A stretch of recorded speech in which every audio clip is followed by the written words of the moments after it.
Sa kabila ng mga fake news na lumalabas tungkol kay Annabel Rama ay nandoon ang kanyang anak na si Rufy Gutierrez para suportahan at ipagtanggol ang kanyang ina na si Annabel. Sa kabila nito ay masaya pa rin si Annabel Rama na umattend ng isang event sa Cebu at doon nga ay kapansin-pansin ang kanyang serpente na necklace. Ayon kay Rufy Gutierrez, wow, at nagbigay pa nga ng mga icons na snake. Ayon sa mga fans, maganda pa rin si Annabel Rama at ang mga Bisaya daw ay paniguradong maganda. Narito ang pahayag ni Annabel.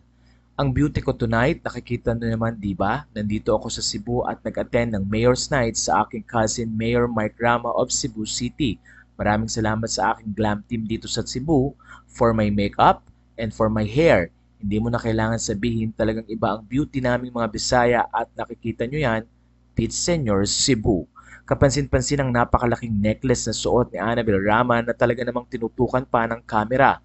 Ayon sa mga fans, kung ang suot daw ni Annabel Rama ay ang Bulgari Serpente na kung saan ay tila napansin nila na ito ay ang Bulgari Diamond Ruby Gold Serpente Necklace na nagkakahalaga ng $300,000 or almost 15,000 pesos sa ating pera.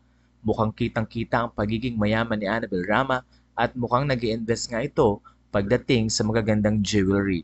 Ayon sa mga fans, bagay naman sa leeg ni Annabel ito at talaga namang nakakasosyal ang dating.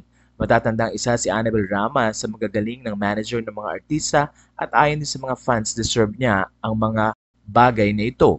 Pero ayon sa kanila, sayang daw ang relasyon ni Annabel Rama sa kanyang daughter-in-law na si Sara Labati dahil matapos nga ang paghiwalay ni Richard at Sara, tila naapektuhan din ang mga bata. Pero ayon na rin kay Annabel Rama, co-parenting ang ginagawa ni Richard at Sara. Wala pa namang desisyon kung ano na ang nangyari sa hiwalayan ni Sara at Richard Gutierrez.